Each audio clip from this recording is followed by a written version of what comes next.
మన రాష్ట్రం ఆంధ్రప్రదేశ్. ఆంధ్రప్రదేశ్ రాజధాని హైదరాబాద్. అయితే ఒకప్పుడు 1948 సెప్టెంబర్ 17వ తేదీన భారత యూనియన్లో విలీనమయ్యే వరకు హైదరాబాద్ ప్రత్యేక రాష్ట్రంగా ఉండేది. దీన్నే హైదరాబాద్ స్టేట్ అనేవారు. హైదరాబాద్ లేదా గోల్కొండ ప్రాంతాన్ని ఎన్నో రాజవంశాల వారు పరిపాలించారు. వారిలో అసఫ్ జాహీ వంశస్థులైన నిజాం నవాబులకు ఎంతో ప్రత్యేక స్థానం ఉంది. క్రీస్తు శకం 1724 నుండి 1948 వరకు, అంటే సుమారు 224 సంవత్సరాల పాటు 7 నిజాం ప్రభువులు హైదరాబాద్ రాష్ట్రాన్ని పరిపాలించారు. అసఫ్ జాహీ వంశానికి మూల పురుషుడు ఖ్వాజా అబిద్. ఇతను మొఘలు ప్రభువుల వద్ద ఉన్నత పదవులను నిర్వహించాడు. ఇతని మనువడే నవాబ్ మీర్ కమరుద్దీన్ ఖాన్ బహదూర్. ఇతనే మొదటి నిజాం ఉల్ ముల్క్ అసఫ్ జా. నిజాం ఉల్ ముల్క్ కూడా మొదట తాత తండ్రిలాగా ప్రభువుల దగ్గర ఉన్నత పదవులు నిర్వహించాడు. తరువాత హైదరాబాద్ను కేంద్రంగా చేసుకొని అసఫ్ జాహీ రాజ్యాన్ని స్థాపించాడు. ఇతడే తొలి నిజాం ప్రభువు. నిజానికి అసఫ్ జా, నిజాం అన్నవి వీరికి మొఘలు ప్రభువులిచ్చిన బిరుదులు. నిజాం ఉల్ ముల్క్ అసఫ్ జా ఇతను మొదటి నిజాం ప్రభువు. 1724 నుండి 1748 వరకు హైదరాబాద్ స్టేట్ని పరిపాలించాడు. ఇతను రెండవ నిజాం ప్రభువు నవాబ్ మీర్ నిజాం అలీ ఖాన్ బహదూర్. ఇతనే రెండవ అసఫ్ జా. ఇతను 1762 నుండి 1803 వరకు పరిపాలించాడు. ఇతను మూడవ నిజాం ప్రభువు నవాబ్ అక్బర్ అలీ ఖాన్ సికిందర్ జా. ఇతనే మూడవ అసఫ్ జా. ఇతను 1803 నుండి 1829 వరకు పరిపాలించాడు. ఇతను నాలుగవ నిజాం ప్రభువు నవాబ్ ఫరుకుందా అలీ ఖాన్ నాసురుద్దౌలా. ఇతను నాలుగవ అసఫ్ జా. ఇతను 1829 నుండి 1857 వరకు పరిపాలించాడు. ఇతను ఐదవ నిజాం ప్రభువు నవాబ్ మీర్ తాన్యత్ అలీ ఖాన్ అఫ్జల్ ఉద్దౌలా. ఇతను 1857 నుండి 1869 వరకు పరిపాలించాడు. ఇతను ఆరవ నిజాం ప్రభువు నవాబ్ మీర్ మహబూబ్ అలీ ఖాన్. ఇతను ఐదవ అసఫ్ జా. ఇతను 1869 నుంచి 1911 వరకు పరిపాలించాడు. ఇతను ప్రజలకు ఏ కష్టం రాకుండా చూసుకున్నాడట.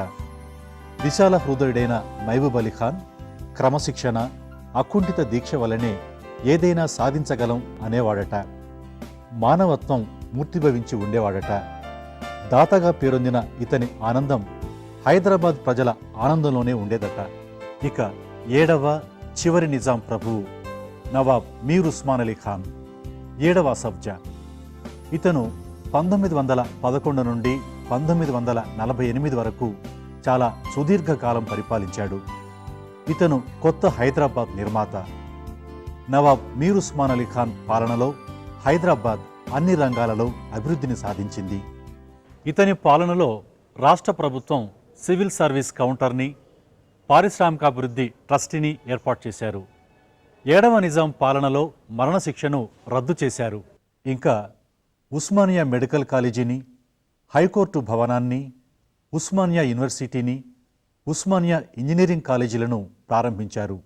ప్రజల రవాణా కోసం బస్సులను ప్రవేశపెడుతూ హైదరాబాద్ రాష్ట్ర రవాణా శాఖను, నిజాం రాష్ట్ర రైల్వేస్ని, డక్కన్ వాయు రవాణా సంస్థలను ఏడవ నిజాం ప్రారంభించారు.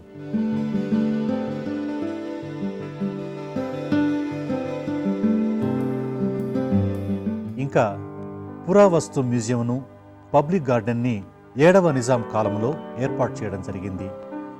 ఆ రోజుల్లో హైదరాబాద్ రాష్ట్రం ఎంతో ప్రఖ్యాతి వహించింది. అందుకే ఇతర రాష్ట్రాల ప్రజలు హైదరాబాద్ రాష్ట్రానికి వచ్చి ఇక్కడ స్థిరపడాలని కోరుకునేవారు.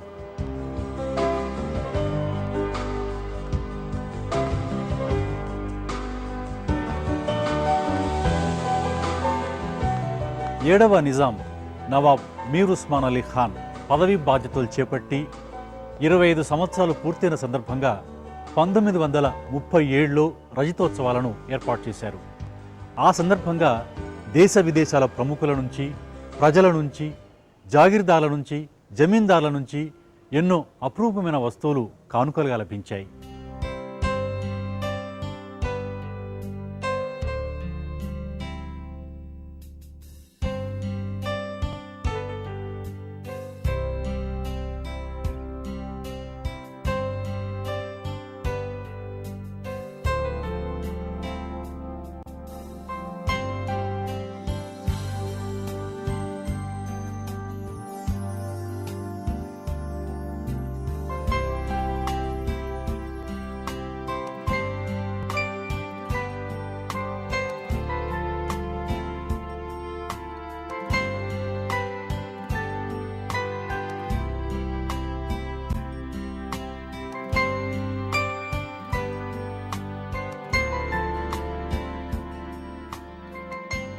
వీటన్నింటినీ ఒకనాటి నిజాం ప్రభువుల నివాసమైన పురాణి హవేలీలో నిజాం మ్యూజియంని ఏర్పాటు చేశారు.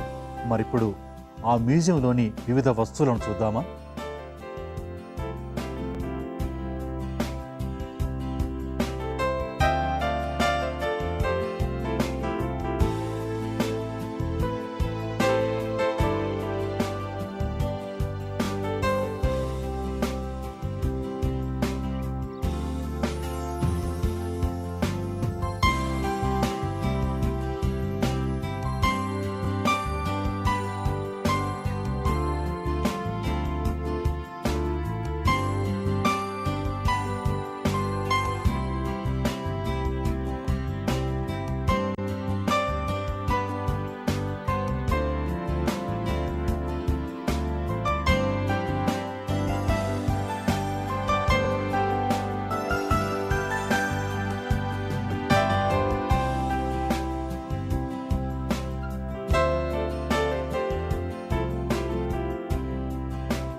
నమస్కారం అండి భాస్కర్ రావు గారు. మీరు ఈ నిజాం మ్యూజియంకు క్యూరేటర్గా పనిచేస్తున్నారు కదా. మరి నిజాం రాజులు ఈ మ్యూజియం పెట్టాలన్న ఆలోచన మొదట ఎవరికి వచ్చింది, ఎలా వచ్చింది, దీని ఉద్దేశం ఏంటండి? ఈ 7వ ఆఖరి నిజాం మీర్ ఉస్మాన్ అలీ ఖాన్ 1911లో హైదరాబాద్ రాజుగా ఆయన ఒక పీరియడ్ స్టార్ట్ అయిందండి 1911లో. ఆయన బ్రిటిషర్స్ అండర్గా ఉన్న తర్వాత కూడా తన హైదరాబాద్ కొరకు చాలా వరకు మన ప్రజల కొరకు, వాళ్ళ ఉన్నతి కొరకు ఆయన ఇంట్రొడ్యూస్ చేసిన వెల్ఫేర్ యాక్టివిటీస్ కానీ వాళ్ళ కొరకు ఆయన కంప్లీట్గా తన లైఫ్ని ఏం చేశారంటే సాక్రిఫైస్ చేసి తన హైదరాబాద్ స్టేట్ని ఆల్మోస్ట్ లీడింగ్ స్టేట్గా తీసుకొచ్చారన్నమాట ప్రియర్ 1947. సో ఆయనది 25 సంవత్సరం అంటే 1911 నుంచి 1936 కంప్లీట్ అయిన తర్వాత ఓ సిల్వర్ జూబ్లీ ఫంక్షన్ ఆర్గనైజ్ చేశారు. ఆ సిల్వర్ జూబ్లీ సందర్భంలో ప్రజలు, ఇన్స్టిట్యూషన్స్, గవర్నమెంట్ ఆర్గనైజేషన్, తర్వాత ఈవెన్ ఈ కమ్యూనిటీస్ వీళ్ళందరూ కలిసి సవంత్ నిజాంకు గిఫ్ట్స్ ఇచ్చారండి. 1957లో ఒక ట్రస్ట్ క్రియేట్ చేశారు, నిజామ్స్ జూబ్లీ పెవిలియన్ ట్రస్ట్ అని. అందులో ఆయన రిజిస్టర్ చేసుకునే ఆబ్జెక్ట్స్ మొత్తం రిజిస్టర్ చేసి అందులోనే ఆయన మెయిన్ ఐడియా ఏం పెట్టారంటే ఆ ట్రస్ట్ ఒక మెయిన్ ఆబ్జెక్టివ్ ఏమంటే ఈ కలెక్షన్ని ఒక మ్యూజియంగా కన్వర్ట్ చేయాలి, ప్లస్ ఇది ఒక centre for learning and research. అది ఆయన ఉద్దేశం.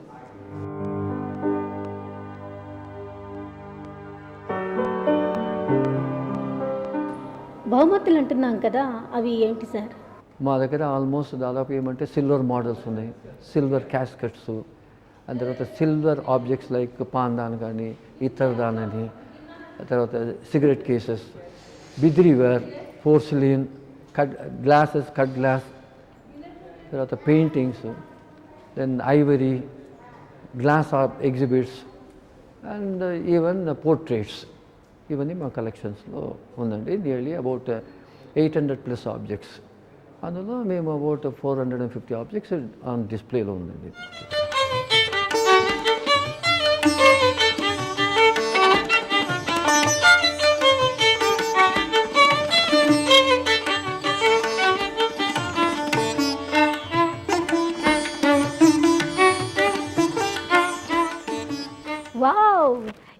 పెద్ద వార్డ్రోబ్ సార్, ఇంతవరకు నేను ఎక్కడ చూడలేదు దీన్ని. మరి ఈరోజు మీరు దీని గురించి నాకు చెప్పాల్సిందే. ఈ వార్డ్రోబ్ 6th నిజాం మీర్ మహబూబ్ అలీ ఖాన్ తన పర్సనల్ యూస్ కొరకు కన్స్ట్రక్షన్ చేసుకున్నది. దాదాపు 120 సంవత్సరం ఓల్డ్ అండి ఇది. ప్రపంచంలో ఇలాంటి ఇంత పొడుగు వార్డ్రోబ్ ఎక్కడ లేదు. ఇది అబౌట్ 240 feet ఇన్ లెంగ్త్, అంటే ఎయిదర్ సైడ్ మీరు కలిపితే 240 feet ఇన్ లెంగ్త్. బర్మీస్ టీకులో చేసిన ఈ వార్డ్రోబ్ 2 tier సిస్టమ్. ఇందులో దాదాపు 130 గదులు ఉన్నాయి. 6th నిజాం డ్రెస్సింగ్లో చాలా ఇంట్రెస్ట్ నాకు. అతను traditional dress plus English dress కూడా వాడేవాడు అనమాట. ఆయన ఒకసారి తొడుక్కున్న బట్టని మళ్ళీ రిపీట్ చేయడం అనమాట. ఇందులో ప్రస్తుతం మీరు చూసే ఈ టెక్స్టైల్స్ ఆ 6th నిజాం పీరియడ్ కాదు, much later period. Nearly 80-90 years old pieces ఉన్నాయి. మనం నిలబడి లెఫ్ట్ సైడ్లో ఉండేది మొత్తం లేడీస్ గార్మెంట్స్. అంటే ఇందులో ఒక గొప్పతనం ఏమంటే ఈ టెక్స్టైల్ ఫ్రాన్స్ నుంచి వచ్చింది. దీని ఒక వర్క్మెన్షిప్ హైదరాబాద్. మళ్ళీ మీరు పైకి ఇటువైపు చూస్తారు కదా, 2 సైడు అక్సెసరీస్ ఫర్ డ్రెస్సింగ్ అంటారు. ఇదేమో టెక్స్టైల్స్. మన ఇండియా టెక్స్టైల్కి చాలా ఫేమస్ అండి. చాలా ఇంపార్టెంట్ సెంటర్స్ ఉంది మీకు, లైక్ బెనారస్, పంజాబ్, తర్వాత Kanchi, so many textile places. So మనకి select representation of all the textiles. మన రైట్ సైడ్ ఇటు మీరు చూస్తారు కదా, ఇవన్నీ అక్సెసరీస్ ఫర్ డ్రెస్సింగ్ అంటాము. అంటే షూస్, చెప్పల్స్, తర్వాత వచ్చి ఈ టర్బన్లు. 6th నిజాం ఆయనకి హంటింగ్ చాలా ఇష్టం అనమాట. ఈ was a very good Hunter. So hunting shoes, perfumes మొత్తం ఇక్కడ చూస్తే మీకు అన్నీ కనిపిస్తుంది.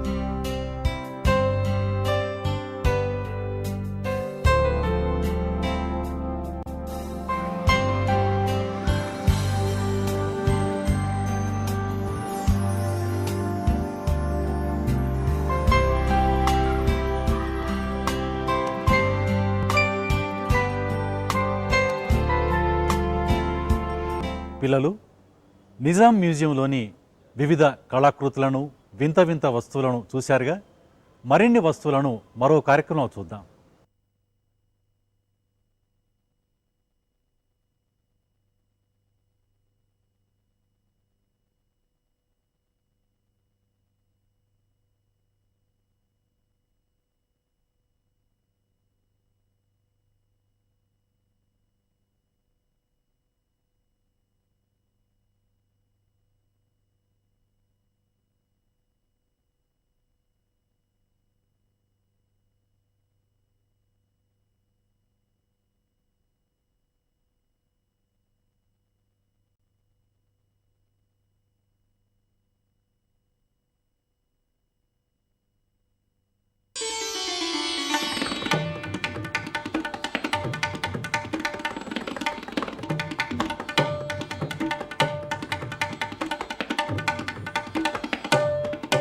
ఒకనాటి హైదరాబాద్ రాష్ట్రాన్ని అసఫ్ జాహీ వంశానికి చెందిన నిజాం ప్రభువులు క్రీస్తు శకం 1724 నుండి 1948 వరకు, అంటే సుమారు 224 సంవత్సరాల పాటు పరిపాలించారు. 7వ ఇంకా చివరి నిజాం ప్రభువైన నవాబ్ మీర్ ఉస్మాన్ అలీ ఖాన్ పరిపాలనా కాలంలో హైదరాబాద్ నగరం ఎంతో అభివృద్ధి చెందింది. ఇతన్ని నూతన హైదరాబాద్ నిర్మాతగా చెప్పుకోవచ్చు. 1911 నుంచి 1948 సెప్టెంబర్ 17వ తేదీన హైదరాబాద్ రాష్ట్రం భారత యూనియన్లో కలిసేదాకా, అంటే సుమారు 37 సంవత్సరాల పాటు హైదరాబాద్ రాష్ట్రాన్ని పరిపాలించాడు. 7వ నిజాం నవాబ్ మీర్ ఉస్మాన్ అలీ ఖాన్ పదవీ బాధ్యతలు చేపట్టి 25 సంవత్సరాలు పూర్తయిన సందర్భంగా 1937లో రజతోత్సవాలను ఏర్పాటు చేశారు.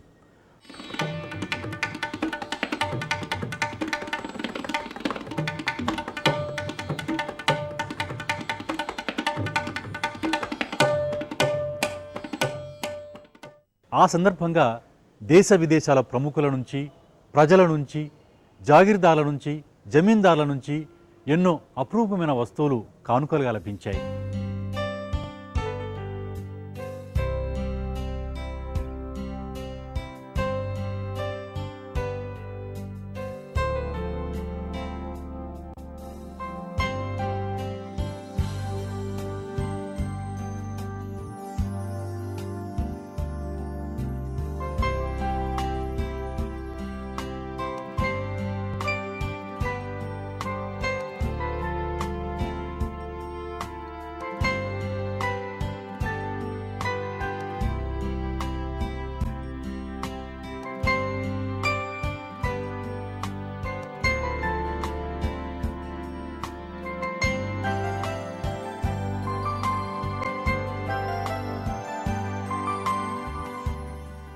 వాటన్నింటినీ ఆయన ప్రజలు చూసే విధంగా ఒకప్పటి నిజాం ప్రభువుల నివాసమైన పురాణి హవేలీలో ఉంచి మ్యూజియంను ప్రారంభించారు. మరిప్పుడు నిజాం మ్యూజియంలోని కొన్ని వస్తువులను చూద్దామా?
నమస్కారం అండి భాస్కర్రావు గారు.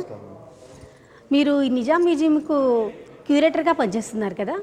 నిజాం రాజులు వాడిన ఆభరణాలు, వస్తువులు, ఇంకా నాణాలు, నోట్లు అలాంటివి ఉన్నాయి కదా, మరి వాటి గురించి కూడా మాకు తెలియజేస్తే బాగుంటుంది. నిజామ్స్ కలెక్షన్, జ్యువెలరీ కలెక్షన్ చాలా వరల్డ్ ఫేమస్ కలెక్షన్ అండి. ఇందులో గవర్నమెంట్ ఆఫ్ ఇండియా నియర్లీ ఒక 183 ఆబ్జెక్ట్స్, దానికి కల్చరల్ హెరిటేజ్ వాల్యూ ఉన్నాయి కాబట్టి 183 ఆబ్జెక్ట్స్ గవర్నమెంట్ ఆఫ్ ఇండియా వీళ్ళ దగ్గర నుంచి పర్చేస్ చేసి అది నేషనల్ ప్రాపర్టీగా ఇప్పుడు ప్రస్తుతం రిజర్వ్ బ్యాంక్ ఆఫ్ ఇండియాలో దీంట్లో సేఫ్ కస్టడీలో పెట్టారు. ఇది దాదాపు 2-3 టైమ్స్ డిస్ప్లే కూడా అయింది. సాలార్జంగ్ మ్యూజియంలో ఒక 2 సారి, ఢిల్లీలో నేషనల్ మ్యూజియంలో. మా దగ్గర ఈ కలెక్షన్ ఓన్లీ ఫోటోగ్రాఫ్స్, కొన్ని సెలెక్ట్ ఫోటోగ్రాఫ్స్ ఉన్నాయి. ఇందులో చాలా ఇంపార్టెంట్ ఏమంటే వాళ్ళ గ్రూప్ ఆఫ్ కలెక్షన్స్లో డైమండ్, జాకబ్ డైమండ్ అని, ఇది చాలా ఫేమస్ డైమండ్. ఇది నియర్లీ 180 క్యారెట్స్ వెయిట్ అనమాట. అది ఆ డైమండ్, దాని ఒక ఫోటోగ్రాఫ్ ఉంది. దాన్ని పేపర్ వెయిట్గా వాడని మొదలుపెట్టారు. సెకండ్ థింగ్ ఏమంటే ఆ ఆభరణంలో బెస్ట్ కలెక్షన్ సర్పేజ్ అంటారు. సర్పేజెస్ అంటే మన ఈ దీనికి ఫ్రంట్ ఆఫ్ అవర్ హెడ్, ఇది మెయిన్గా ఎట్లా ఉంటుందంటే రూబీస్, ఎమరల్డ్స్, డైమండ్, గోల్డ్ ఈ స్టడ్డెడ్ ఉంటుంది అనమాట. అది ఒక బెస్ట్ కలెక్షన్ అందులో. అలా apart from that ladies bangles అని, తర్వాత ఇయర్ రింగ్స్, ఈ టైప్ ఆఫ్ థింగ్స్. ఇందులో మా దగ్గర సెలెక్ట్ ఫోటోగ్రాఫ్స్ ఉన్నాయి. మా దగ్గర ఉండే ఒక famous object, it's a tiffin box, gold tiffin box, about nearly 3 kgs weight ఉంటుంది. అందులో డైమండ్ స్టడ్డెడ్. సెకండ్ థింగ్, మా దగ్గర 2 గోవా కప్స్, అంటే ఈ టర్కిష్ వాళ్ళు మిల్క్ లేని టీ తాగుతారనమాట, బ్లాక్ టీ. ఆ పర్టికులర్ టైప్ ఆఫ్ కప్పులు, అది కంప్లీట్గా డైమండ్ స్టడ్డెడ్ కప్. ఆ డైమండ్ అనేది గోల్కొండ డైమండ్స్. తర్వాత ఇంకొక ఇంపార్టెంట్ ఆబ్జెక్ట్ మా దగ్గర ఏంటంటే ఈ సింహాసనం. అంటే ఇది పరిపాలించిన సింహాసనం కాదు, సిల్వర్ జూబ్లీ ఫంక్షన్ వరకు ప్రత్యేకంగా వీళ్ళు క్రియేట్ చేసిన ఒక థ్రోన్. ఇది వుడ్ మీద గోల్డ్ బర్నిషింగ్ వర్క్. అందులో ఆయన మొత్తం టైటిల్స్ మొత్తం అందులో ఇంగ్లీష్లోను, తర్వాత ఉర్దూ, పర్షియన్లో ఇన్స్క్రిప్షన్ ఉందండి. అది ఒక కెనోపీ కింద, ఏ బ్యూటిఫుల్ కెనోపీ. యాక్చువల్లీ మొత్తం ఈ sat on that throne and received all the gifts. అది కూడా మా దగ్గర డిస్ప్లే ఉంది. భాస్కర్రావు గారు, నిజాం కాలం నాటి వాళ్ళ వాడిన ఆయుధాలు, వాళ్ళు వాడిన చేతికర్రల గురించి చెప్పండి. Nearly 4 or 5 swords presented by the king of Saudi Arabia. దానికి షీత్ అంటే గోల్డ్, మనం సోడ్ ఏది పెడతామో ఆ షీత్ మొత్తం గోల్డ్, హ్యాండిల్లో gold and ruby emerald interested work. డాగర్స్లో కూడా సేమ్ థింగ్. డాగర్స్లో కూడా you will find gold rubies, emeralds, diamonds stud.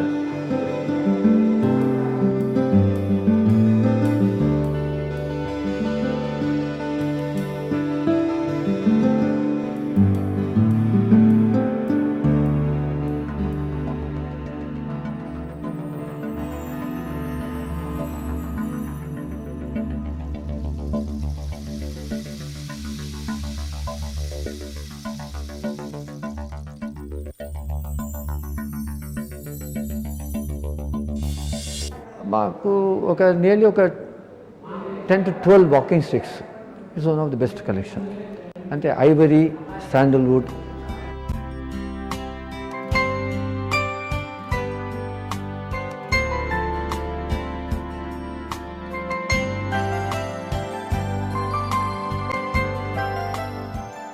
యాక్చువల్గా మా దగ్గర ఒక 2 అవుట్స్టాండింగ్ వాకింగ్ స్టిక్స్ ఉన్నాయండి. అంటే పూర్తిగా ఐవరీలో the handle is made as if it's a mermaid లాగా ఇది క్రియేట్ చేశారు. అందులో బస్రా పర్, అంటే ఇంత big size Basra pearl single piece మీకు ఈవెన్ వాళ్ళ జ్యువెలరీ కలెక్షన్ కూడా యూ వోంట్ కమ్ అక్రాస్. అది కూడా ఎలా ఉంటుందంటే the shape is just like a face of a lady. అది న్యాచురల్గా దొరికిన పర్. అందుకని అక్కడ అంటే దాన్ని కూడా హ్యాండిల్లో ఫిక్స్ చేసి కంప్లీట్గా దాన్ని ఏం చేస్తారంటే డైమండ్, రూబీ, ఎమరల్డ్స్తో స్టార్ట్ చేసి that particular workmanship is called Turkish jewellery art అనమాట. అలాగే 2 పీసెస్ మాత్రం ఉంది. ఒకటేమో లేడీ షేపు, అనదర్ బస్రాపల్లి just like a ball. Nizam period map, అంటే ఆయన పరిపాలించిన ఏరియా డొమినియన్, అది బిగ్ సైజ్ మ్యాప్ ఉంది, 12 by 12 feet. And the entire map is made of lead. In the 16 districts represented ఆ పీరియడ్లో మీర్ ఉస్మాన్ అలీ ఖాన్ రూల్ చేసిన ఏరియా. ఈ మ్యాప్లో you will find about 48 enamel photographs affix చేసి ఉంది అందులో. అంటే they are all 48 projects undertaken by the 7th Nizam. అలాగే మా దగ్గర important models of the building. First Nampally railway station. అంటే ఇందులో నుంచి మనకి ఇన్ఫర్మేషన్ దొరుకుతుందంటే ఆయన పీరియడ్లో 7th నిజాంలో wonderful system of communication, bus service, Nizam state railway, plus first person to have Airways, Deccan Airways.